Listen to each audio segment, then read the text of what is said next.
When I first heard George Benson's Breezin' album, one of the things that knocked me out was how he scattered along with his guitar solo. Now, while most of us may not have a voice like his, the ability to play what you hear in your head is the holy grail for jazz musicians. Bottom line, to create expressive, meaningful solos, your ear needs to take charge, and your fingers need to be able to translate those notes that you hear. Dr. George here, making jazz simple so anyone can have fun playing jazz guitar. In this video, we'll explore a topic that often gets overlooked, your ears. Everything we do in music revolves around learning to play what you hear. Now, I know ear training can seem intimidating, but we're not focusing on traditional methods. Instead, you'll discover how to develop the ear-to-hand connection. So first, we're going to cover some exercises to strengthen that link. Then, I'll share some tips for using your ear to learn songs better. And finally, a couple of bonus tips that have really helped me along the way. It's easy to believe that playing the right notes is the most important aspect of jazz. After all, there are countless books and videos that focus solely on that. However, this often leads to a paint-by-numbers approach. To unleash your creativity, you need to engage your ears and imagination. So, the key to playing jazz guitar, and music in general, is the ability to hear the music in your head and then bring that out through your instrument. Now let's consider two important truths. First, if you've been playing a while, your fingers are probably more sophisticated and technical than your ears. Now it's all good stuff, but the problem is, what do you do with it? How many times have you learned a cool lick, but when it comes time to use it, it doesn't quite work? The problem is that your ears aren't involved. The second truth is that your ears are probably more musical than your fingers. You've been listening to music all your life, and you have a pretty good idea what you like and how you want it to sound. But have you really thought about it? Can you sing it? And more importantly, can you play it? We need to bring the ears and fingers into balance. So let's dive into some practical solutions that'll help you strengthen the connection between your ears and fingers. But I have to warn you, all of these exercises will require that you sing. It's the only way to be sure that you're actually hearing it. Now, you don't need to sound great, but do try to match pitch and use articulations. It might help to also listen to some scat singing like Ella Fitzgerald or even Dizzy Gillespie. The first exercise is to let your fingers teach your ears. You're going to play a lick and then sing it back. Now, maybe you learned a lick on YouTube, something like this. It's a pretty sophisticated lick using a tritone sub, and my guess is your ears may not know this yet. Now, sing the lick. You can use any octaves that's comfortable. Da-ba-da-da-ba-da-ba-da-ba-da. And it may help to play the chords while you sing. Da-ba-da-da-da-da-da-ba-da. Now, this reinforces what you play, but it also helps you internalize the sound.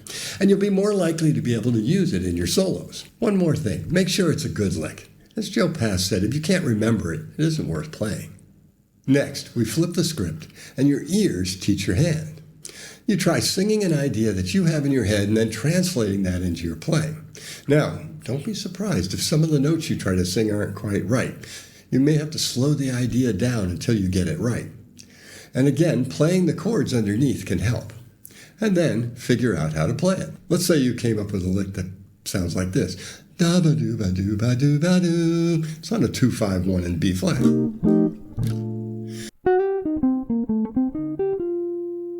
Now that lick's okay, but it doesn't really have a lot of character. So now let's add your head into the equation. Maybe you've been learning about enclosures or altered dominance. And so we could change that lick around a little bit. And then, of course, you want to sing that. Da-ba-doo-ba-doo-ba-dee-ba-da. All right, so now we're going to try to imitate George. Benson, that is. Now, I don't think George has anything to worry about from us, but the idea is to be able to sing what you play while you play.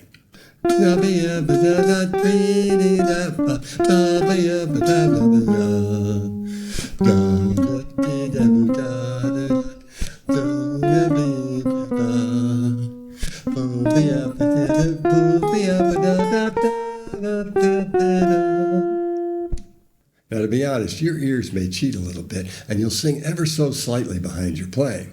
But the goal is to not think about scales or notes, just sound, and to have your ears guide your fingers.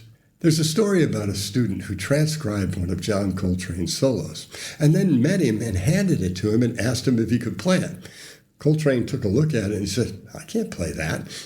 Transcribing your own solos, though, is a good idea. So here's your challenge. Sing a solo to a song that you know or are working on, record it, and then learn to play it on your guitar. I like to sing solos into my iPhone when I'm out for a walk, and then when I come home, I sit down and figure out what I played. This exercise will really push you to rely on your ear and to help you discover your unique sound. Now let's talk about how to apply these concepts when learning songs. Start singing the melody of a song and then try to embellish it. We rarely play the melody exactly as written, and if you listen to the pros, you may notice that after only a few bars, they're essentially improvising around the melody. But make sure you know the melody well enough before you start straying too far. This is another thing I like to do on walks, and it'll help you remember the song and to interpret it. Another thing to do is to sing the roots of each chord. Now, if you can sing them just from listening, this will go a long way towards being able to learn the chords by ear. But if not, play the chords, sing the roots. Do, do, do, do. Do, do, do, do. This reinforces your understanding of the harmony, helps you remember the song, and helps you connect the chords to the melody. And finally, sing the arpeggios for each chord. Ba-do-dee, ba-do-da, ba-do-dee, ba-do-da, ba-do-dee, ba-do-da, ba-do-dee, ba-do-da. This will get the sound of the chord progression in your ear, and it'll enhance your ability to navigate through the chord changes smoothly. So add these exercises and activities into your practice room, and you'll start to play more meaningful, expressive solos that'll set you apart as a jazz guitarist. Jazz isn't just about playing the right notes with the right chords. It's about expressing yourself, being creative, and playing the music the way you want it to sound. That's what Jumpstart Jazz Guitar is all about. It's based on what you already know, and you don't just learn the guitar, you learn the music, your music. If you can play pentatonic scales and bar chords, you can be playing jazz in no time. If you're ready to get serious about jazz guitar, check out my coaching program. You can get a free trial lesson to see if it's the right fit for you. Just click on the link in the description down below. So here are a few things that helped me develop my ear. Probably the best thing was to just start learning songs by ear instead of using the fake book.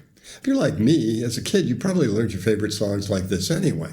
Standards really aren't much harder than those tunes. And if you learn them by ear, you won't forget them, and you won't get lost when you're soloing. Transcribing also helped.